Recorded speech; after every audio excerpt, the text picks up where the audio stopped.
हम उसको प्रखरता से आगे बढ़ाना चाहते हैं। एक तो ये पूरी आधुनिक सिस्टम, इसके लिए रिसर्च, डेवलपमेंट, उसकी मैन्युफैक्चरिंग हमारे देश में ही हो, हमारे देश के नौजवानों के टैलेंट से हो, हमारे देश के लोगों के द्वारा बनी। दूसरा, एक ऐसी व्यवस्था होगी जो वॉरफेयर के हिसाब से भविष्य में क्या क्या संभावनाएं हैं उसका हिसाब किताब लगा करके +1 की स्ट्रेटेजी वर्कआउट करेगी।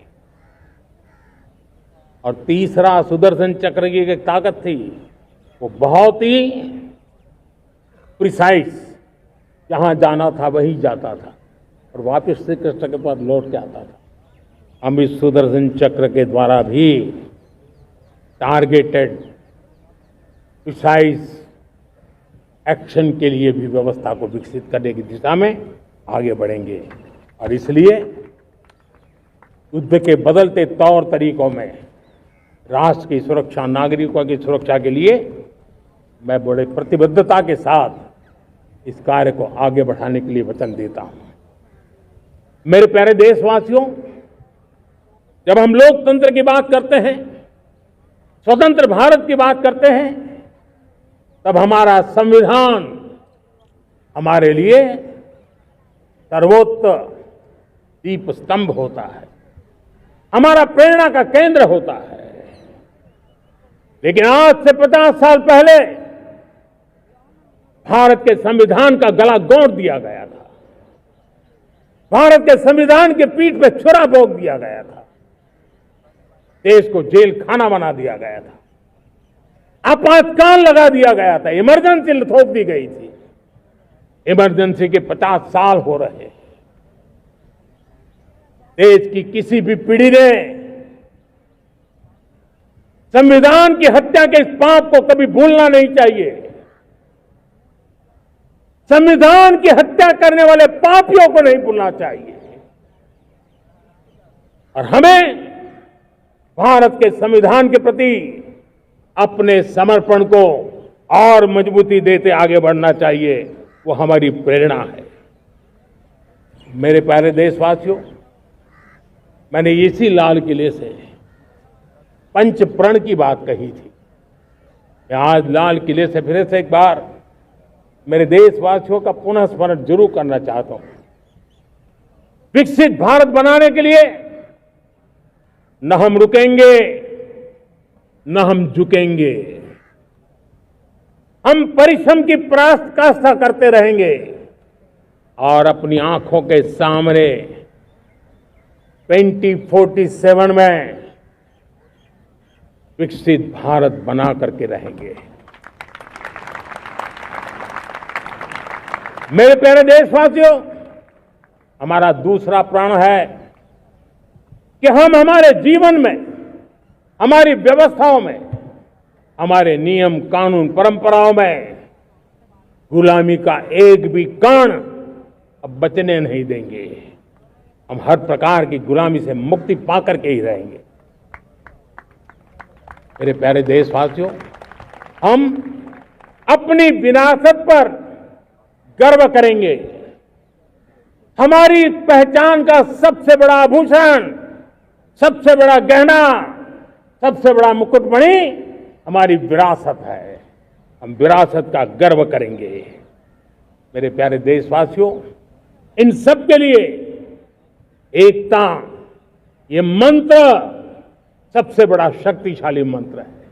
और इसलिए एकता की डोर को कोई काट न सके, ये हमारा सामूहिक संकल्प होगा। मेरे प्यारे देशवासियों, मां भारती के प्रति कर्तव्य निभाना ये पूजा से कम नहीं है, तपस्या से कम नहीं है, आराधना से कम नहीं है। और उसी भाव से हम सब मातृभूमि के कल्याण के लिए परिश्रम की पराकाष्ठा करते हुए 2047 विकसित भारत के लक्ष्य को पार करने के लिए अपने आप को अपा देंगे, अपने आप को झोंक देंगे। जो भी सामर्थ्य है, कोई भी अवसर को छोड़ेंगे नहीं। इतना ही नहीं, नए अवसरों को निर्माण करेंगे और निर्मित करने के बाद हम 140 करोड़ देशवासियों के सामर्थ्य से आगे बढ़ते ही रहेंगे, बढ़ते ही रहेंगे, बढ़ते ही रहेंगे। मेरे प्यारे देशवासियों, हमें याद रखना है, 140 करोड़ देशवासियों को याद रखना है, परिश्रम में जो तपा है, परिश्रम में जो तपा है, उसने ही तो इतिहास रचा है। परिश्रम में जो तपा है, उसने ही तो इतिहास रचा है। जिसने फौलादी चट्टानों को तोड़ा है, जिसने फौलादी चट्टानों को तोड़ा है, उसने ही समय को मोड़ा है। जिसने फौलादी चट्टानों को तोड़ा है, उसने ही समय को मोड़ा है। और समय को मोड़ देने का भी, समय को मोड़ देने का भी यही समय है, सही समय है। मेरे प्यारे देशवासियों, एक बार फिर आप सबको आजादी के इस महान पर्व की अनेक अनेक शुभकामनाएं देता हूं, बहुत बहुत बधाई देता हूं।